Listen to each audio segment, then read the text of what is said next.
Hey guys, Leilani here. This video is about a guideline for building the most muscle during your yoga practice. I had someone ask how I get so muscly from yoga, so by using this technique as well as good alignment for life, for driving, for sitting, for surfing, for anything.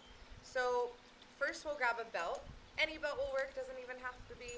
You can use a yoga strap if you're a yogi, but since this is for everyone, we'll use a belt. Put it in the center of the bum so it's halfway down and make it tight enough to where it's pushing into the booty. So you can kind of copy this angle to see how it's pushing in. So the areas that we need to engage to create muscle and that lean look that we all like is the glutes. And in most oftentimes in yoga classes or when we're surfing or walking, we don't think to engage the glutes. So that's the first place we're going to go. Now, specifically for yoga, you can do these in your home and just sort of practice and relearn the poses and then take it into the group classes. So this is a great gauge to show if your glutes are engaged, because when you're squeezing against the bum, you'll press against the belt. That's how you know. Really easy gauge. Next, we'll pull the belly in. Glutes are on, belly is engaged.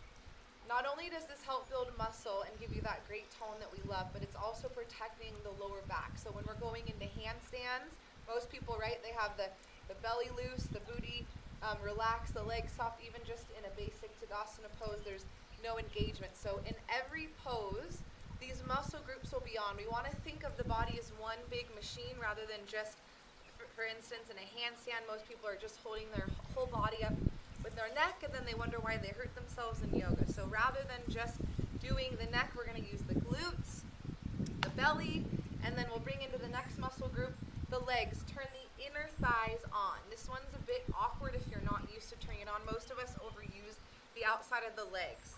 Feet hip distance apart, knees slightly bent.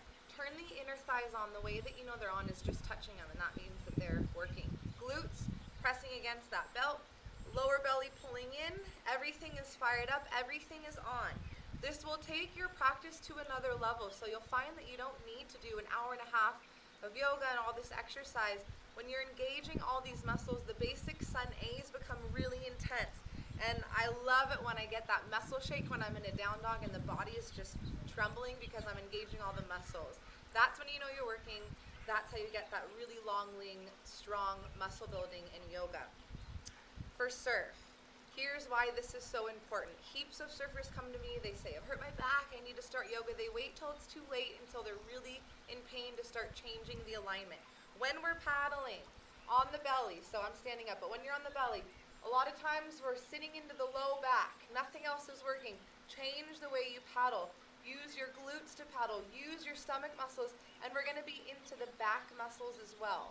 So the way to engage the back muscles, we literally pull the shoulder blades to the tailbone, and rather than in the low vertebra and the bones, we're using the entire back muscles. We have a lot of muscles going on. We want to, again, use the body as one big machine rather than just taking one muscle group for each part. If we use every muscle for every pose, for every exercise, that's how we get that beautiful, long, lean body. The last point I want to get into is protecting the neck, right? So again, heaps of people in the power and yoga classes are always in the neck. We want to change that. We're not using the neck or shoulders for any yoga poses, rather into the lats. When we lift the arms, it's really human nature to lift the shoulders and neck as well. I suggest starting with the bend. You can take this into group classes. Just tell the teacher I'm trying to release in the neck and shoulders and fire up the lats. So as if you're pulling something down. The down dog, the lats are on. Again, those back muscles. And also we'll engage the legs, pulling the quadriceps all the way up to the hips. So just to recap, this is a great way to build muscle and strength, to get that really good lean muscle tone that you love, protecting the lower back and the neck during surfing, any exercising, even walking. We can turn on these muscle groups to protect the low back. Driving long distances, right? Next time you're driving, engage the belly and soften the neck and see what that does for your body. So, key points: belt on, pushing it against it, engage the glutes. Inner thighs on, start with feet apart, touch them to make sure they're engaged. Belly engaged, like we're doing a sit-up through the entire yoga class. Quadriceps pulling up, lats on. Hope this helps. Get nice, long, and lean. See you guys later. Ciao.